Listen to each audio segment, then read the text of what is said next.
ইমেলটি পাঠিয়েছেন আমাদের একজন লিসেনার। তিনি যেভাবে লিখেছেন আমি সেইভাবেই পড়ছি। কেমন লাগলো সেটা অবশ্যই আমাদের পেজগুলোতে এসে আপনি জানিয়ে দেবেন। আমার নাম রিয়াদ। আমি বর্তমানে ইউরোপের ছোট্ট একটি শহরে বসবাস করি এবং এস্তোনিয়া ফিনল্যান্ড ও রাশিয়ার মাঝামাঝি অবস্থিত, যে দেশের লোক সংখ্যা মাত্র 13 লক্ষ। এদেশে আমি গত 2006 সালে অ্যানথ্রোপোলজির ওপরে মাস্টার্স করার জন্য আসি। বর্তমানে আমি এখানকার একটা শহর যেটার নাম হচ্ছে তালিন, সেখানে বসবাস করছি। আমার লেখাপড়ার বিষয়বস্তু এটার কারণেই আমাকে প্রায় সময় বিভিন্ন প্রত্নতাত্ত্বিক বিষয় নিয়ে রিসার্চ করতে হয়। কিছুদিন আগে আমার প্রফেসরের নির্দেশে আমি ও আমার সাথে আরো 3 জন মিলে তালিন শহরের পাশে ওল্ড টাউন নামে একটি জায়গায় যাই। বলে রাখা ভালো যে এই ওল্ড টাউন জায়গাটি আমাদের পুরান ঢাকার মতন, তবে এখানে খুব কম মানুষ বসবাস করে। বেশিরভাগ বাড়িগুলোই ফাঁকা এবং দেখতে সবগুলো বাড়ি একই রকমের।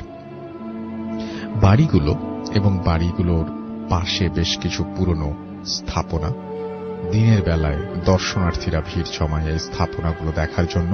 আর দ্বিতীয় বিশ্বযুদ্ধের সময়কালের অনেক জিনিসপত্র এখানে এই শহরে পাওয়া যায়।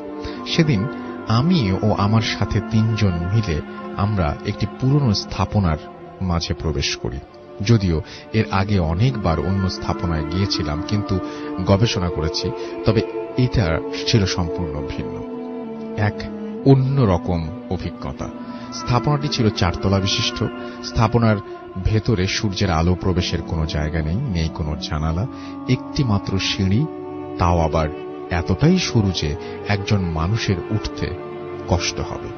স্থাপনার আরেকটি চমক হল সিঁড়িটি শুধু ওপরের দিকে নয়, বরং মাটির গভীরেও চলে গেছে।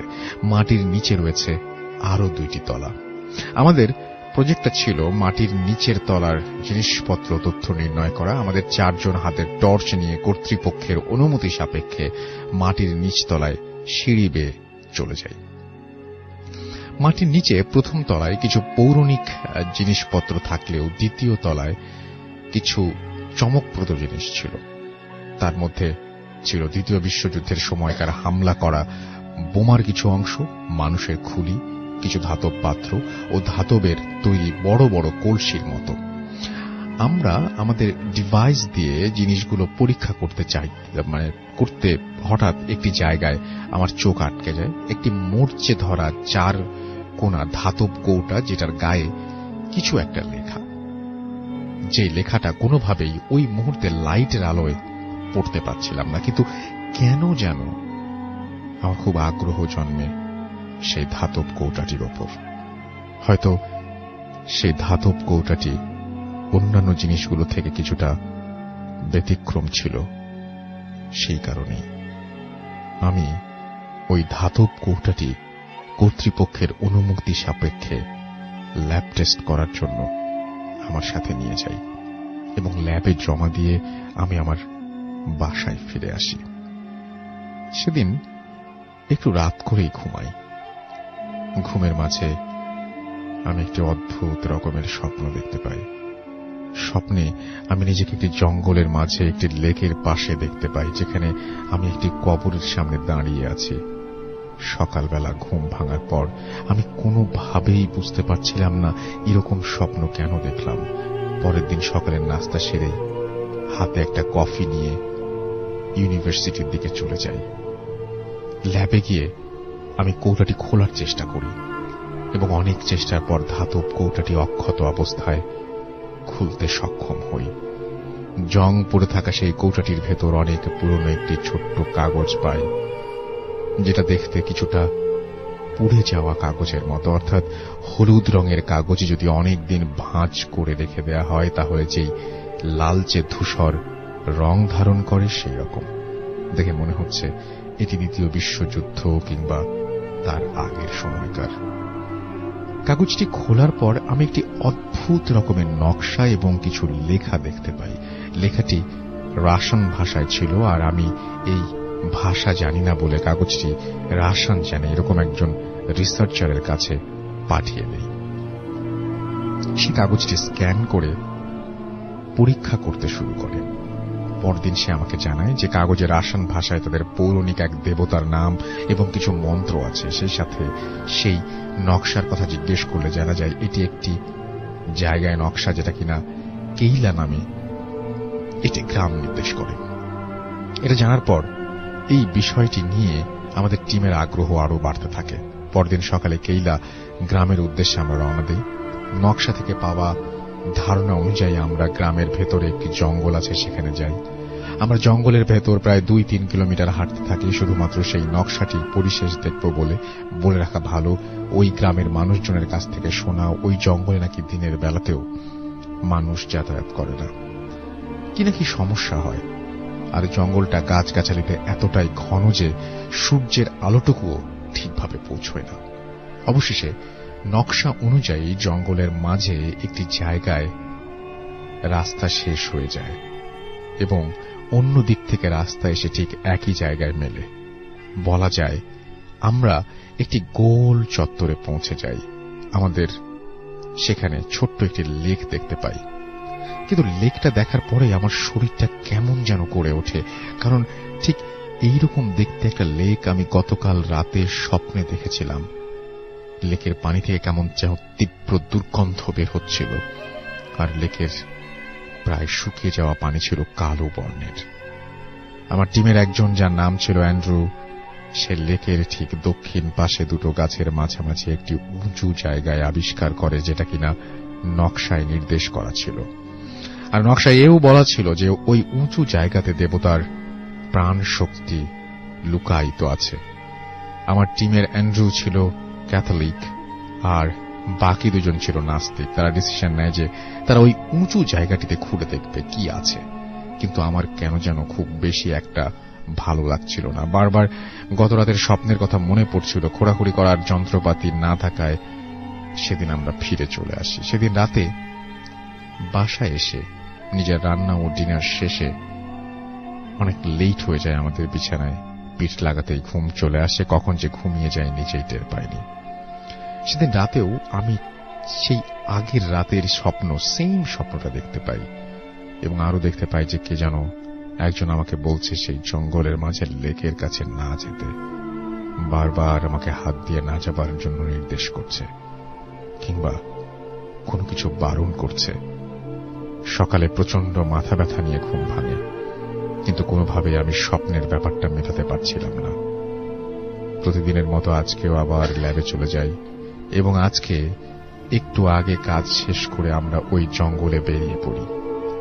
আমি আবার আমার গত 2 রাতের স্বপ্নের কথাটা কোনোভাবেই আমার টিমের কাউকে বলতে পারছিলাম না, কারণ তারা কেউ আমার কথা বিশ্বাস করবে না।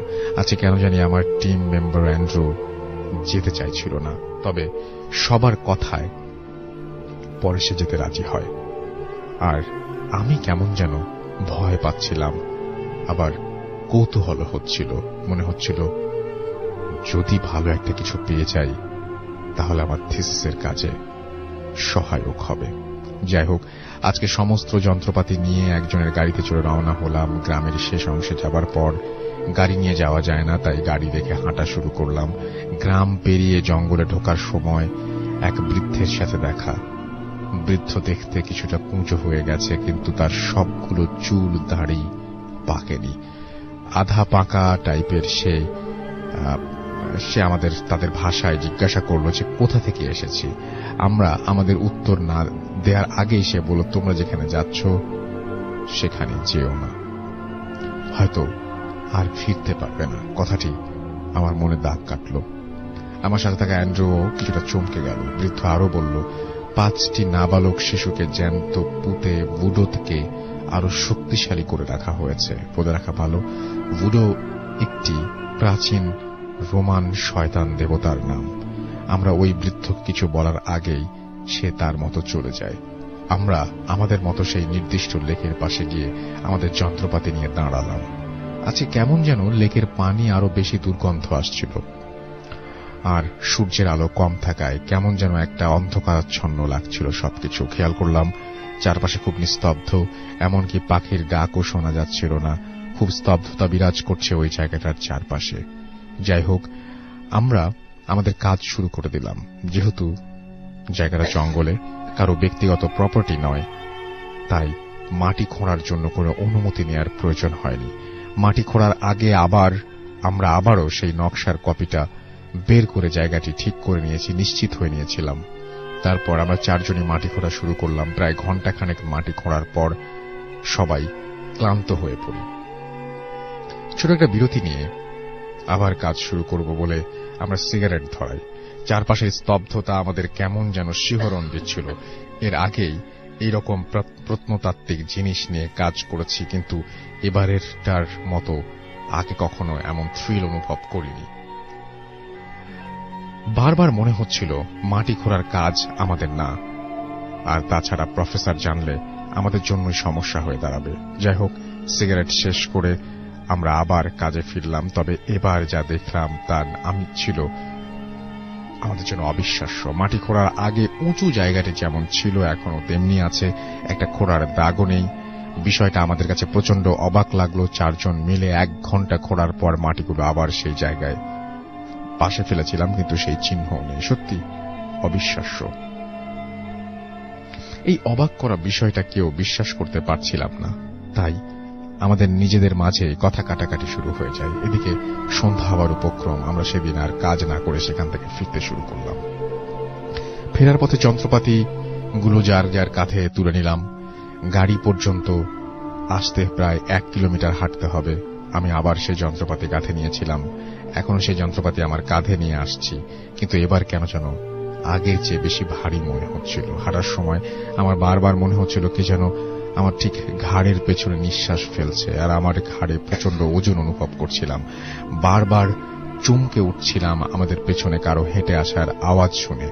শুকনো পাতার উপর পা ফেললে যেমন মরমর আওয়াজ হয়, ঠিক সেই আওয়াজ আসছিল আমাদের পেছন থেকে। আমাদের পাশে ঝোপের মাঝ দিয়ে কি যেন দৌড়ে গেল এবং আওয়াজ হচ্ছিল। আমাদের বুঝতে বাকি রইল না যে আমরা কোনো খারাপ একটা জায়গায় চলে এসেছি।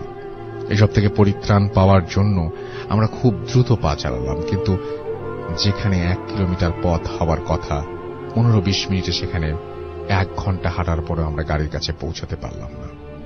আমরা চারজনে প্রচন্ড ঘামছিলাম। গাড়ি স্টার্ট দিয়ে আমাদের টিম মেম্বার প্যাট্রিক এক টানে গাড়ির স্পিড বাড়িয়ে দিল।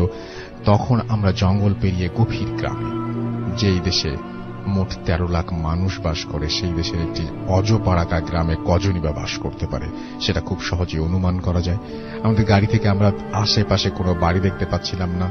অনেক দূরে উঁচু গির্জা ছাড়া আর কিছুই চোখে পড়ছিল না। কেমন যেন গাড়িটা খুব ভারী হয়ে গিয়েছিল। গাড়ির স্পিড কোনোভাবেই বাড়ছিল না। মনে হচ্ছিল একটা কিছু গাড়িটাকে পেছন থেকে টেনে ধরেছে। মোটামুটি বেশ কিছুক্ষণ পর আমরা শহরে প্রবেশ করি। সেদিন রাতে আমি এক মুহূর্তের জন্য ঘুমোতে পারিনি। বারবার সেই স্বপ্ন আর স্বপ্নের সাথে মিলে যাওয়া জায়গাটির কথা মনে পড়ছিল। পরদিন সকালে জানতে পারি আমাদের সাথে থাকা আর একজন টিম মেম্বার টেরেন্স গত রাতে সিঁড়ি থেকে পড়ে পা ভেঙেছে, আর অ্যান্ড্রু প্রচন্ড জ্বর। প্যাট্রিকের সাথে কথা বলার পর জানতে পারলাম যে প্যাট্রিক নাকি সেদিন জঙ্গল থেকে ফেরার পথে এক অদ্ভুত রকমের জিনিস দেখে, যেটা কিনা সারা গায়ে ছোপ ছোপ দাগ, মুখটা কিছুটা ঘোড়ার মতো, আর হামাগুড়ি দিয়ে সেই উঁচু জায়গা থেকে পেছন পেছন আসছিল। অ্যান্ড্রু সুস্থ হবার পর ওর কাছ থেকে জানতে পারি আমি যেই স্বপ্ন দেখছিলাম ও নাকি সেম স্বপ্ন দেখেছিল, কিন্তু লজ্জায় কাউকে কিছু বলতে পারেনি।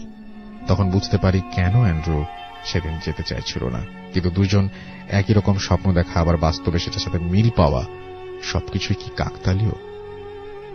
আর প্যাট্রিকের বর্ণনা দেয়া সেই অদ্ভুত জিনিসটির ব্যাখ্যা, এগুলো সবই কি মিথ্যা? পরে আমরা স্থানীয় লোকজনদের কাছে জানতে পারি ২য় বিশ্বযুদ্ধের সময় অনেক লাশ ওই জঙ্গলের মাঝে লেকে ফেলা হয়েছিল, আর তারও আগে লেকের ওপর উঁচু জায়গাটাতে কজন মহিলা 5টি বাচ্চাকে জ্যান্ত পুঁতে ফেলেছিল তাদের ভুডো নামের দেবতাকে সন্তুষ্ট করার জন্য। আর তারপর থেকেই ওই জায়গাটি অভিশপ্ত জায়গা হিসেবে পরিচিত আর পরিত্যক্ত ঘোষণা করা হয়। আমরা এখনো যখন সেই দিনটির কথা ভাবি, তখনই আমাদের সেই রহস্যের হাতছানি দেয়। আমি এখনো আমার স্বপ্ন আর বাস্তবতার কোনো ব্যাখ্যা, এখনো সুরাহা পায়নি। এই ছিল ঘটনা, এবং আশা করছি যে এই ঘটনাটি আপনাদের ভালো লেগেছে। আমাদের সঙ্গে আছেন আহমেদ বাবু এই মুহূর্তে, এবং আমরা কোনো কথা না বাড়িয়ে সরাসরি চলে যাব তার কাছে তার ঘটনা শোনার জন্য। আপনারা সবাই অধীর আগ্রহে বসে আছেন, আমি জানি, আমিও অধীর আগ্রহে বসে আছি। চলুন সরাসরি চলে যাই তার কাছে। জি বাবু, আসসালামু আলাইকুম। ওয়ালাইকুম আসসালাম রাসূল ভাই। আমি কাহিনীতে চলে যাব সরাসরি। আর এই কাহিনীটা আমাকে বলেছে হচ্ছে সুনীল, ওর দাদার আমলের কাহিনী। সম্ভবত এটা যখন নাকি আপনার দেশ বিভাগের আগে একদম ভারতবর্ষ ছিল সে সময়কার কাহিনী। তো এই কাহিনীটা হচ্ছে যে একটা জমিদার বাড়ি, এটা হচ্ছে ময়মনসিং এর এদিকে ছিল আর কি, ময়মনসিং এর দিকটাতে। তো তখন ভারতবর্ষ আর কি বড়, এবং যে কাহিনী বলেছে তার দাদা সে সময় ওই তাদের জমিদারি প্রথাটা উঠে যাচ্ছে আর কি, তখন উঠে গেছে এবং সম্পত্তি ভাগ হয়েছে। তো এরকম সময় তার দাদা শহরে ছিল আর কি, কলকাতায় ছিল। তার দাদার ডাক পড়ে আর কি, যে বলে যে তোমার সম্পত্তির এটা ভাগাভাগি করে তুমি তোমার যা যা আসে সেগুলো নিয়ে যাও আর কি। তো ওর ফ্যামিলিতে দুঃসম্পর্কের কিছু আত্মীয় ছিল, এবং ওর দাদা ছিল আর কি সেখানে সেই ইসে আর কি। তো শুনলে দাদা যখন নাকি ময়মনসিং এ আসে, তার কলকাতার জব ছেড়ে, চাকরি ছেড়ে, তিনি চাকরি করতেন আর কি। তো সেই সময়টা আর কি ওই জায়গাটা কি বেশ পাহাড়ি টাইপের ছিল, মানে খুব বেশি মানে একটু জঙ্গল ঘেরা, পাহাড় টাহাড় আছে, এবং মানে বেশ বন্য পরিবেশ আর কি। এর মধ্যেই তার পুরুষদের জমিদারি ছিল, এবং তারা ছিলেন বেশ অত্যাচারী টাইপের আর কি, অত্যাচারী টাইপের। এবং পরবর্তীতে আর কি তারা মানে যারা যিনি লাস্ট চলে যান আর কি, এবং তার হিসাবটা করে যান, তিনিও আর কি বেশ মানুষের রোষানলেই পড়েন আর কি, এরকম একটা অবস্থা ছিল। এবং অতীতে কিছু তাদের ফ্যামিলির কিছু মানুষকে মানুষ মেরেও ফেলছে, এরকম কিছু। যাই হোক, শুনলে দাদা যখন ওখানে যায় তখন যে দেখে যে পরিবেশটা মোটামুটি, তখন আর জমিদারির ব্যাপারটা নেই ওখানে।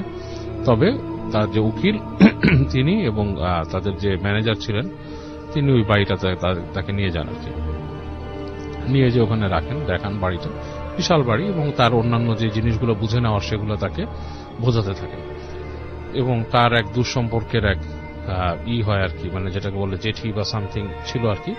তিনি তার সাথে সব কমিউনিকেশন এন্ড সবকিছু মেনটেন করতেন, কারণ তারই নাকি আরো কিছু মানে ওনার দাদার যে জেঠি আর কি, তারই নাকি আরো কিছু মানে প্রাপ্য ছিল কিছু অংশে কি হিসাব কিতাবে আর কি। যাই হোক, তো ওনার সাথে ওনার কথাবার্তা বলা লাগে সব ব্যাপারে। তো উনি ওখানে যাওয়ার পরে বেশ কিছুদিন কেটে যাওয়ার পরে ওনার যে বন্ধু, মানে ওর দাদার বন্ধু, শুনলে দাদার বন্ধু একটা চিঠি পায় ওর দাদার কাছ থেকে যে সে অসুস্থ আর কি। শুনলে দাদা যে সে অসুস্থ ছিল, বেশ অসুস্থ হয়ে গেছে হঠাৎ করে। অসুস্থতার লক্ষণটা হচ্ছে সে লিখছে তাকে চিঠিতে যে সে হঠাৎ করে জ্বালা পোড়া হয় তার, এবং তখন সে জ্বালা পোড়াটা এতটুকু হয়, শারীরিক জ্বালা পোড়া, সে কিছুই করতে পারে না, সে আপনার সব তার জ্ঞান হারিয়ে যায় আর কি, সে নিজের জ্ঞান থেকে বেরিয়ে যায়। সে তার দাদার বন্ধুকে অনুরোধ করে তাকে ওখানে আসতে আর কি। দাদার যে ফ্রেন্ডটা থাকে সে খুব ক্লোজ একটা ফ্রেন্ড, এবং তার সাথে অনেক কিছু শেয়ার করে, খুব ক্লোজ ফ্রেন্ড। তো সে তখন ওখান থেকে ইংল্যান্ডে যাওয়ার জন্য রেডি হচ্ছিল আর কি, বিদেশে যাবে পড়তে সেই সময়। তো সেই সময় অনেকে আইন বিষয়ে পড়াশোনা করতে যেত আর কি এরকম। তো যাই হোক, তো ওই বন্ধু যখন নাকি এই চিঠি পায়, চিঠি পেয়ে তখন চিন্তা ভাবনা করে সে চলে আসে এদিকে বিভিন্ন ভাবে আর কি। তার আসার বর্ণনা নাই দিলাম, আসার বর্ণনা দিছিল, বাট সেটা আমি নাই দিলাম। তো বিভিন্নভাবে চলে আসে। আসার পরে সে যে তার বন্ধুর সাথে দেখে, বন্ধুকে দেখতে পায় যে সে একটা রুমে শুয়ে আছে, বেশ আগের থেকে বেশ শুকায় টুকায় গেছে, চোখের নিচে কালি পড়ছে, মানে মানুষের নাম ধরে ডাকে, কেউ আসতেছে না। এবং এক পর্যায়ে গর্জনটা এমন ভাবে মানে ওনাকে এফেক্ট করে যে ওনার মনে হয় মাথার মধ্যে কিছু আসতেছে, এবং মনে হচ্ছে যে কোন একটা ভয়ঙ্কর প্রাণী ওই সিঁড়িতে উঠে আসবে। তো ওই অবস্থায় উনি জ্ঞান হারায় ফেলে, জ্ঞান হারায়। তো ওনার কতক্ষণ জ্ঞান হারানো ছিল উনি জানে না, বাট ওনার যখন জ্ঞান ফেরে তখন দেখে যে উনি ওনাকে ঘাটে শোয়ানো, মানুষজন আশেপাশে আছে, জিজ্ঞেস করে কি হয়েছে, তখন বলে যে আমি এরকম এরকম দেখছি। তো সবাই শুনে, সবাই একজন একজনের চেহারার দিকে তাকায়, মুখ চাওয়াচাই করে, কিন্তু কেউ কিছু বলে না। বলে আপনি দুঃস্বপ্ন দেখছেন, আপনাকে আমরা এখানেই পাইছি ভিতর সিঁড়ির গোড়ায়, এবং আপনি প্রায় একদিন অচেতন ছিলেন। তো এরকম বলার পর যেটা হয় যে সে শুয়ে থাকে, নর্মালি বসে থাকে, শরীরটা খারাপ। তো হঠাৎ তার যেটা হয় যে গা জ্বালা পোড়া করে, গা জ্বালা পোড়া করতে করতে প্রচন্ড মনে গায়ে কেউ আগুন ধরায় দিচ্ছে, এবং এই যন্ত্রণা সহ্য না করতে পেরে উনি বেহুশ হয়ে যায়। তখন উনি দেখে যে এখানে তো ওনার কেউ নাই, উনি যে ফেরত চলে যাবে সেটাও উনি ওনার জেঠিমাকে জানান যে আমি চলে যেতে চাচ্ছি কলকাতায়, আমি পরে এগুলো আমার শরীরে, কিন্তু ওনার যে শরীরের অবস্থা যাওয়ার মতো না। আচ্ছা, এই কারণেই উনি ওনার বন্ধুকে চিঠি লিখছে। তো ওনার বন্ধু আসে, বন্ধু ওনার কথাগুলো শুনে বলে চল আমি দেখি তোর কি অবস্থা, আমরা পারলে তোকে নিয়েই যাই এখান থেকে, কি ঘটনা। তো বন্ধু যেটা করে ওনাকে রেখে ওর দাদার ফ্রেন্ড যে সে একটু ওই জায়গায় ঘোরাফেরা করার চেষ্টা করে কি ঘটনা এরকম কেন, ও যেখানে দরজার কথা বলছিল ওখানে যে উনি একটা দরজা দেখে নেমে যে, কিন্তু দরজাটা তালা মারা, দরজাটা তালা লাগানো। ওনার জেঠিকে উনি জিজ্ঞেস করে যে এরকম কিছু হয়েছিল আপনি কি রেখে, বলে না কিভাবে, এটা কি সম্ভব, আমি ওকে কেন নিয়ে যাব। তখন বলে যে এটার নিচে কি আছে, দরজা বলে এটার নিচে কি আছে এটা আমিও জানি না, এটা হচ্ছে ওর তারও দাদাদের সময়কার জিনিস, এখানে টর্চার সেলও আছে নিচে, যেখানে বিভিন্ন টর্চার সেল হতো। তারপর ওখানকার আপনার ওদের যে নাচের নৃত্যশালা বলরুম যেটা ওইটাও আছে ওখানে, বলে এই দরজা দিয়ে অনেক জায়গায় যেতে হয়। জি। তো ওনার বন্ধুর খুব কিউরিয়াসিটি জাগে ব্যাপারটা নিয়ে, উনি বলে জেঠিমা আমাকে কি আপনি চাবি ম্যানেজ করে দিতে পারবেন, বলে না এই গেটের চাবি এখানে নাই, আপনি ম্যানেজারের সাথে কথা বলেন, উনি যদি আপনাকে কোনোভাবে ব্যবস্থা করে দিতে পারে। তো উনি যান ম্যানেজারের সাথে অনেক রিকোয়েস্ট করেন, বলেন যে আমাকে চাবি দেন, আমি দেখতে চাই কি ঘটনা, ওর কি হলো আর ও কেন এরকম অসুস্থ হচ্ছে। তো এটারও কোনো আসলে ম্যানেজার কিছু বলে না। তো ওনাকে যেটা করে, একদিন এরকম উনি বসে আছে এক জায়গায়, ওই বসে ছোট্ট একটা দোকান ওখানে, সেখানে ওই সময়কার সময় গরুর দুধের চা তৈরি হতো আর কি। তো উনি ওখানে বসে বসে বাইরে গ্রামের একটা গুড়ের চা খাচ্ছে আর কি। তো এই সময় ওই বাসার একজন ভৃত্য, জি, খুব বয়স্ক, সে এসে বলে যে বাবু আপনার সাথে একটু কথা বলতে চাই।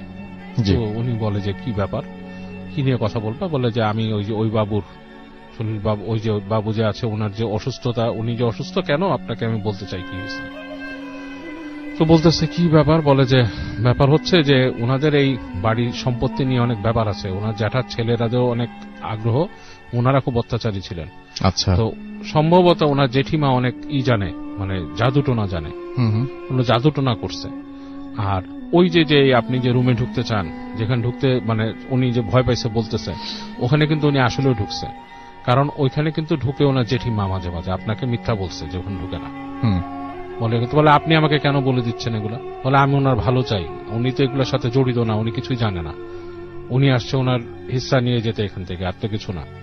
কিন্তু এখানে এরকম হয়, ওইখানে একসময় ওখানে অত্যাচার করতে ওখানে বাঘ পালতো উনি, একদম অন্ধকার কুঠুরির মধ্যে বাঘ রাখতো উনি, এবং ওই বাঘের মুখে ওনার যাকে মৃত্যুদণ্ড দেওয়া করতো ঠেলে দিত, বাঘের ঘরে ফেলে দিত উনি। আচ্ছা। এছাড়াও অনেক টর্চার সেল ছিল, নর্তকীদেরকেও ঠেলে দিত, এরকম ব্যাপার আছে। তো উনি বলে তাহলে আমার তো ওখানে ঢোকা দরকার, বলে ওইটা ম্যানেজারের রুমে চাবি আছে, আপনি চাইলে যে দেখতে পারেন ওখানে কি আছে। তো ওনার বন্ধু যেটা থাকে উনি খুব করে ম্যানেজারের যে রুম থেকে একদিন ওই কাজের লোকের সহায়তায় চাবিটা উনি ম্যানেজ করে এসে উনি ওই রুম খুলে ঢুকে নিচে যে দেখে আসলেই ওই যে ওখানে যে নামছে মানুষ, পায়ের ছাপ, ধুলার মধ্যে পায়ের ছাপ যে এবং বোঝা যাচ্ছে যে এখান থেকে মানুষ ওঠানামা করে, যে এরকম একটা ব্যবস্থা আছে। তো উনি ওই চাবিটা নিয়ে তো আর ওখানে রেখে দিতে পারবে না, উনি ঢুকে যে ওই রুমগুলা দেখে, জি, রুমগুলা দেখে আসার পরে উনি চুপচাপ চাবি রেখে চিন্তা করে যে ওনার বন্ধুকে নিয়ে উনি চলে যাবেন ওখান থেকে। তো যেটা হয় রাত্রেবেলা, ওই দিন রাতে আর কি, উনি ঘুমাচ্ছেন, উনিও ওইরকম শব্দ পান যে ওনার গেটকে নক করতেছেন, জি। তো উনি ওই নক শুনে উনি উঠে আস্তে আস্তে করে ফলো করে আসেন, কিন্তু উনি যেটা দেখেন যে ওনার রুম নক করছে আসলে কোনো না আর কি, ওই চাচি বা কেউ করেননি, ওই রুম নক করছে কাজের লোকটা, এবং ওনাকে আস্তে আস্তে ফিসফিস করে বলেন যে ওই যে দেখেন। তো উনি দেখে যে ওই যে লণ্ঠন হাতে ওই যে জেঠি থাকে, উনি হেঁটে ওই রুম দিয়ে যাচ্ছেন দরজা দিয়ে। তো উনি ওটার সাথে ফলো করে ঢুকেন ভিতরে আস্তে আস্তে, ওই জেঠি যায়, উনি আস্তে আস্তে করে পাটি ওখানে যান। যাওয়ার পরে দেখেন দূর থেকে একটা ঘরের ভেতর থেকে খুব আলো বাড়ছে নিমছে এরকম কিছু আর কি। তো উনি যে আস্তে করে উকি দেন, ওখানে উকি দেওয়ার পর দেখে যে ওখানে একটা অগ্নিকুণ্ডর মতো জ্বালানো, ছোট্ট একটা অগ্নিকুণ্ড, সেখানে ওই জেঠি কি দিচ্ছে এবং উনি মন্ত্র পড়তেছেন, এবং ওই পাশে ঠিক আগুনের ওই পাশটাতে কিছু ছায়া মূর্তির মতো আছে, তাদেরকে দেখা যায় না, বোঝা যায় না, বাট বোঝা যায় কিছু ছায়ামূর্তির মতো দাঁড়ানো এখানে।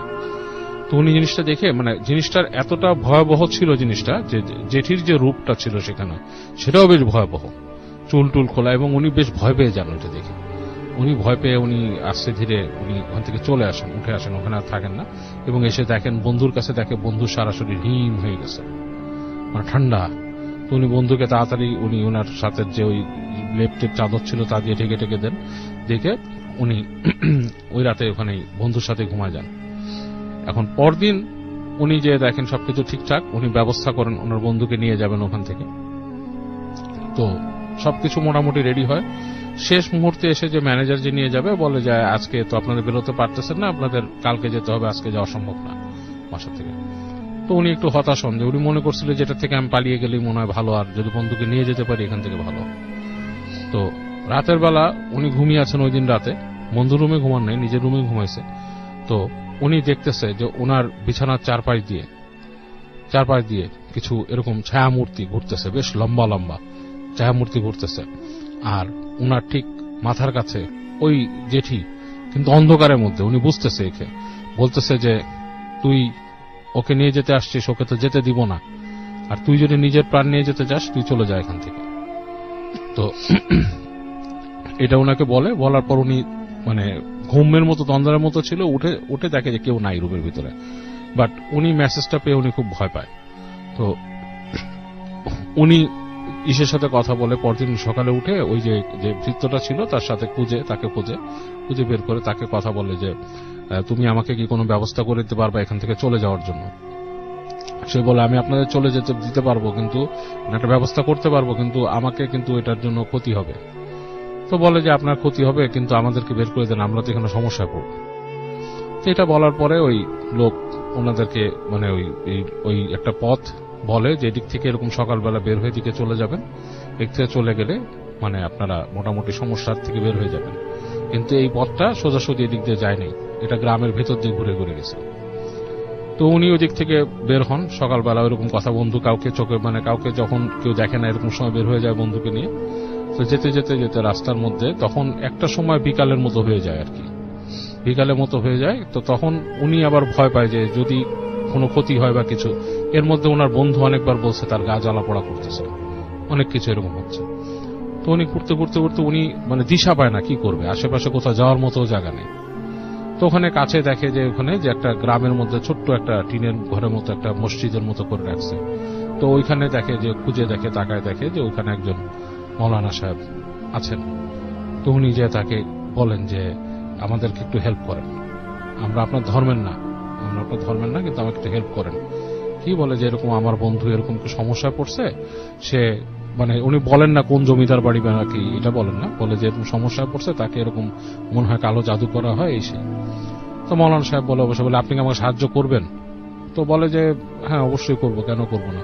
কারণ তাদের ওই সময় আরো ব্যাপারটা আরো কঠিন ছিল, মানে তাদের মানে ধর্মীয় ব্যাপারটা এতটা ছিল, মানে এক একজনের বিলিফটা কেউ কারো কাছে আর কি খুব যেতে চাইতো না আর কি। তো মৌলানা সাহেব বলে অবশ্যই করবো, আপনি আপনার বন্ধুকে বসান। উনি নিয়ে এক জায়গায় বন্ধুকে বসায়, বসানোর পরে উনি তার বন্ধুকে একটা পানি নিয়ে আসেন, একটা এরকম মটকির মধ্যে পানি নিয়ে আসেন, বলে যে এটা হচ্ছে বরই পাতার পানি, বরই পাতা ভিজানো, এটা হচ্ছে সবচেয়ে পবিত্র পানি হয়, বরই পাতা ভিজায় যে পানিটা হয় সেটা হচ্ছে পবিত্র পানি। তো বরই পাতার গুণ অনেক, তো এটা দিয়ে তাকে আপনি গোসল করান, আপনার বন্ধুকে গোসল করান। তো এটা দিয়ে ওইদিকে উনি কিন্তু পুরো নেতায় গেছে বন্ধুটা, ওই যে ঈশের দাদা। তো ওনাকে ওইটাতে গোসল করায়, গোসল করানোর পরে মৌলানা সাহেব ওনাকে ঝাড়া শুরু করে এবং ওই প্রত্যেকটা ঝাড়ার সময় উনি চিৎকার চেঁচামেচি করতে থাকেন। তো এক সময় তার মুখ দিয়ে কথা বের হয় যে তার উপরে একটা জিন চালান করে দিছিল প্রসেস করে, এবং ওই জিন তাকে আস্তে আস্তে মেরে ফেলার ইসে ছিল। তো মৌলানা সাহেব অনেক কামেল ছিলেন, উনি করে জিনকে সরায় দেন এবং তার শর্তই থাকে, বলে যে তুমি একজন মানুষ, সে যেটাই হোক সে মানুষ, তুমি তাকে ক্ষতি করতে পারবে না। হ্যাঁ, সে বিশ্বাসী মানুষ, সে সৃষ্টিকর্তাকে বিশ্বাস করে, অনেক কিছু বলে তারপর থেকে সরায় দেয় এবং তাকে বলেন যখন জিনিসটা শেষ হয়, ওনার প্রসিজার শেষ হয়ে যায়, তখন বন্ধুকে বলেন যে আপনি জানি না আপনি কতটুকু বিশ্বাস করবেন, আমি আপনাকে তো আপনার অন্য ধর্মের মানুষ, আপনাকে আমি বলতে পারি না যে দোয়া পড়েন বা এটা সেটা, বাট আপনাকে আমি পানি দিতে পারি, পানিটা আপনার বন্ধুকে খাওয়াবেন, আর অবশ্যই অবশ্যই আপনি সত্যির পথে থাকবেন, আপনার বন্ধু বিশ্বাসী, এটা আমি জানি, বুঝতে পারছি তাকে দেখি, সৃষ্টিকর্তাকে সে বিশ্বাস করে, এবং এই জিনিসটা সে আরো আলোচনা করুক, আরো চিন্তা ভাবনা করুক, সে যাতে এই দিকেই ফোকাস থাকে সবসময়। পানিটা খেতে বলবেন, এইভাবেই করবেন। তো খাওয়াই দিয়ে অনেক কষ্ট মৌলানা সাহেব ওনাদেরকে বলে দেয় কিভাবে নদী পার হয়ে যেতে হবে, ওখান থেকে কিভাবে কিভাবে চলে যেতে হবে। তো ট্রাই করে অনেক কষ্টে শেষে সে তাকে কলকাতায় নিয়ে আসে। তো কলকাতায় নিয়ে আসার পরে ওনার কিন্তু অনেক কমে যায়, ওনাকে পানি দিছে, ওই ধরনের প্রবলেমগুলো ওনার মধ্যে আর হয় না, এবং পরবর্তীতে উনি মানে অনেক আরো স্টাডি করার পরে উনি মানে ধর্মের প্রতি সম্পূর্ণ বিশ্বাস নিয়ে আসেন, বিশ্বাসী একজন ধার্মিক হয়ে যান, এবং উনি কিন্তু ওনাদের ওই সম্পত্তির অংশগুলোও আস্তে ধীরে পরবর্তীতে পান। কিন্তু এখানে দেখা গেছে ওনার যে জেঠি ছিলেন তিনি অনেক কিছুই ওনার আত্মসাৎ করে ফেলছিলেন সম্পত্তির থেকে। এটাই ছিল কাহিনী। থ্যাংক ইউ সো মাচ বাবু ভাই আপনার ঘটনার জন্য। আমরা আবার আপনার কাছে ফিরে আসবো। ধন্যবাদ। আমরা চলে যাব এখন বাবু ভাইয়ের কাছে, এবং বাবু ভাইয়ের কাছ থেকে আরেকটা ঘটনা শুনে আসবো। আশা করছি এই ঘটনাটা আপনাদের ভালো লাগবে। চলুন শুনে আসি। রাসেল ভাই, এই কাহিনীটা হচ্ছে আপনার সাগরের কাহিনী। এটা হচ্ছে মোহাম্মদপুরের একটা জায়গা, দ্যাট ইজ অ্যাকচুয়ালি মোহাম্মদপুরের একটা জায়গা, স্পেসিফিকলি বলার কিছু নেই। আচ্ছা, যাই হোক, ওদের সাগরদের বাসা যে জায়গা, সেই বাসার মানে অপোজিটে যে রাস্তার পাশে একসময় ছিল নদী। জি। এখন সেখানে শহর হয়ে গেছে, মানে বিল্ডিং টিল্ডিং অনেক কিছু অবস্থা। তো ওই রাস্তার মোড়টা সম্পর্কে সবার কাছেই ও শুনত, ওর মুরব্বীরা, যে রাতের বেলা যখন নাকি ওরা হাঁটতো ওদিক দিয়ে, ওনারা যখন হাঁটতেন, ব্যাক ইন আমিও মনে হয় তখন ছোট, হয়তো স্কুলে পড়ি এরকম সময়কার কথা। তো তখন আমি কিন্তু ওদিক দিয়ে গেছি রাসেল ভাই, নিজে সাইকেল চালায় তখন গেছি ওদিক দিয়ে, আমার ভয় লাগতো না, আমি কিছু দেখি নাই। বাট ওর মুরব্বীরা নাকি বলছে ওখানে নাকি অনেক কিছু দেখতো তারা, দেখা জিনিসের মধ্যে অনেকে দেখছে যে মাথা ছাড়া মানুষ রাস্তা দিয়ে হাঁটতেছে, এরকম কিছু। তো সাগর ওখানে থাকে, তাদেরই বাড়ি, সে তাদের বাড়িতে যেটা এক্সপিরিয়েন্স করতো যে হচ্ছে তাদেরকে মনে হতো ওর কাছে যে ও প্রায় রাস্তার মধ্যে শব্দ শুনতো আর কি, এটা ওইটা বিভিন্ন রকমের শব্দ, মানে উইয়ার্ড শব্দ। আবার ওর কাছে মনে হতো মাঝে মাঝে যে ওদের যে জানালার মধ্যে কেউ রাতের বেলা মানে জানালার ওই পারে কেউ আছে, এরকম লাগতো। তো ও ভয়ে ভয়ে ঘুমায় যেত। একদিন যেটা হয়েছে, ওর পরীক্ষার আগে ও মানে সাধারণত রাত করে পড়তো না, গভীর রাতে, বাট ওই দিন সে মানে রাত করে পড়ার চিন্তা করছে, কারণ বন্ধুরা পড়ে এবং তার প্রিপারেশন ভালো ছিল না, সামনেই ম্যাট্রিক পরীক্ষা। তো ও চিন্তা করে কি যে ওই দিন ও রাত জেগে পড়বে। তো রাত জেগে পড়ার যাতে রাত জাগার অভ্যাস নেই রাসেল ভাই, তারা কিন্তু সহজে জাগতে পারে না, তারা ঘুমে একদম মানে অবস্থা খারাপ হয়ে যায়। তো সাগরও চেষ্টা করছিল, কিন্তু তার অবস্থা একদমই খারাপ হয়ে যাচ্ছে। তো একসময় সে চিন্তা করলো দুধ ঘুমায় পড়ি। তো রাত তখন 1টা-1:30 বাজে, খুব বেশি বাজে নেই। রাত তখন ওই জায়গাও যে খুব একটা জায়গা যে কোয়াইট হয়ে যায়, এখন তো ঢাকা 1টা-2:30টার দিকে খুব একটা কোয়াইট হয় না, তাও কিছুটা হয়ে গেছে আর কি। তো এই অবস্থায় ও মানে রুমের লাইটটা নিভায় দেয়। তো তখন দেখে যে হালকা মানে গুড়ি গুড়ি বৃষ্টি পড়তেছে। তো ঘুমানোর সময় জাস্ট চোখের যে এক কোণা দিয়ে সে দেখে যে কুকুর হাঁটতেছে রাস্তা দিয়ে, স্ট্রিট ল্যাম্পের আলো পড়ছে নিচে। তো ওর যেটা আই ক্যাচিং হয়তো চোখ সরে যেত, দেখে যে স্ট্রিট ল্যাম্পটা ফ্লিক করে 2বার। ফ্লিক করার পর কুকুরগুলা মনে হলো কেমন যেন একটু নড়াচড়া বেশি করলো। একসময় স্ট্রিট ল্যাম্পটা বন্ধ হয়ে গেল, এবং বন্ধ হওয়ার আগে দিয়ে সে দেখলো কুকুরগুলা শেপ শিফট করলো, মানে তাদের শেপ চেঞ্জ করলো। যখন আলোটা নিভে গেল ঠিক ওই মুহূর্তে কুকুরগুলো মনে হলো যে বসার থেকে মানুষ হয়ে গেল, হঠাৎ দাঁড়ায় পড়লো, মানে দাঁড়ায় মানুষ হয়ে গেল, লাইক মানুষের শেপ হয়ে গেল। এবং এই লাইট নিভাতে সে কিন্তু মানুষ পুরো দেখে নাই, বাট সে দেখছে মানুষের শেপের হয়ে গেছে। এখন ও একবার ভাবলো এটা কি লাইটের খেলা, তার কিন্তু ঘুম তখন ঠাস করে চলে গেছে মাথার থেকে, যে আলো আধারিয়ে অনেক সময় খেলা খেলে মানুষের মধ্যে, ছায়ার খেলা, লাইট অ্যান্ড শ্যাডো। তো একবার ভাবলো সেরকম কিছু কি। পরে সে ভাবলো না, সে দেখলো যে ওই লাইট নিভে যাওয়াতেও দূর থেকে আলো আসতেছে, এবং ওই মানে ওই জায়গাটা বোঝা যাচ্ছে, এবং বৃষ্টির সাথে কিছুটা আলোকিত, এর মধ্যে বৃষ্টির সাথে হালকা বাতাসও যাচ্ছে, বাতাসও বইতেছে। ভালো মতন খেয়াল করে দেখলো দূর দিয়ে মনে হচ্ছে 3টা লম্বা লম্বা ছায়া, এবং এই লম্বাগুলা প্রায় সাধারণ মানুষের হাইট না, 8-9 ফিট এরকম হবে, উঁচু উঁচু হাঁটতেছে। হাঁটতেছে, একবার এই পাশে আসে, মানে কাছে আসে, আবার যখন আলোর কাছাকাছি চলে আসে আবার ওদিকে চলে যায়, জি। ঠিক ওই জায়গাটাতেই সার্কেল করতেছে। তো ওর জায়গা দিয়ে না, ও যতটুকু দেখতে পাচ্ছে ও ভাবছে যে আমি যদি আমাদের ঠিক উপরেই ছাদ, ওরা থাকতো 6 তলায়, আমি ঠিক উপরেই ছাদে যদি উঠি তাহলে আমি আরো জিনিসটা আরো সুন্দর দেখতে পাবো, ভালো মতন দেখতে পাবো। পুরা ঘুম কিন্তু গন। সে করে কি আস্তে করে উঠে যে সে মানে ওই হেঁটে হেঁটে মোবাইলটা নেয়, মোবাইলটা নিয়ে আস্তে আস্তে সিঁড়ি ঘরে বের হয়। সিঁড়ির দরজা যখন খুলে তখন সে শুনতেছে যে তাদের যে ছাদের যে গেটটা ঠিক উপরে, ইমিডিয়েটলি উপরের তলায় একটা লোহার গেট আর কি ছাদে, ওইটা ঠাস ঠাস ঠাস ঠাস করে বাড়ি খাচ্ছে, কিন্তু ওই দরজা কিন্তু লাগানো থাকে রাতের বেলা, দারোয়ান তালা মেরে দেয়। তো ও চিন্তা করলো ছাদের দরজা খোলা, আবার দেখে ঠান্ডা বাতাস একটা আসতেছে, সিঁড়ি দিয়ে যাচ্ছে, বৃষ্টি হালকা পড়তেছে এই সময়। তো তারপরও খুব অ্যাডভেঞ্চারাস মাইন্ডে বা কিউরিয়াস মাইন্ডে দরজাটা লাগায়, ফ্ল্যাটের দরজাটা লাগায়। যখন সিঁড়ির কাছে উঠে রাসেল ভাই, যখন দরজাটা দিয়ে ঢুকবে দেখে দরজাটা হালকা ভেজানো।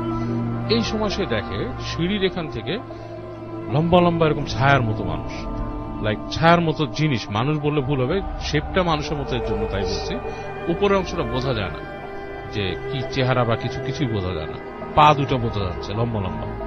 এগুলো খুব সুইফটলি, মানে ম্যাটার অফ লাইক, মানে খুব স্পিডে, লাইক খুব যেমন ফাইটার জেট যেরকম স্পিডে যায়, জি, সেরকম তার পায়ে যে শাট করে পাস করে চলে গেল নিচে, মানে 1 সেকেন্ডের জন্য গেটে, এবং পরবর্তী সেকেন্ডে তাকে পাস করে সিঁড়িতে নেমে গেল। এবং ওগুলো নামার সাথে যে বাতাস, সে বাতাসও তার গায়ে লাগছে, এবং ও তো ওখানে ফ্রিজ হয়ে যায়, ও আর কোথাও ওঠার চিন্তাও করতে পারে না। পরের সেকেন্ডে দেখে আবার তার সামনে দিয়ে উঠে চলে যায়, উঠে ঠিক ছাদের ওই গেট দিয়ে। এইবার যখন ছাদের গেট দিয়ে উঠতেছে তখন দ্রিম করে ছাদের গেটটা বন্ধ হয়ে যায়, একদম খুব জোরে, জি, জোরে বাড়ি দিয়ে ছাদের গেটটা বন্ধ হয়ে যায়। তো ও তখন এটা আর সহ্য করতে পারে না, ও বাসার ভিতরে চলে আসে, এসে বাসায় শুয়ে পড়ে, শুয়ে কাঁপতে কাঁপতে যতটুকু দোয়া দুরুদ পারে পড়তে পড়তে সে ঘুমিয়ে যায়।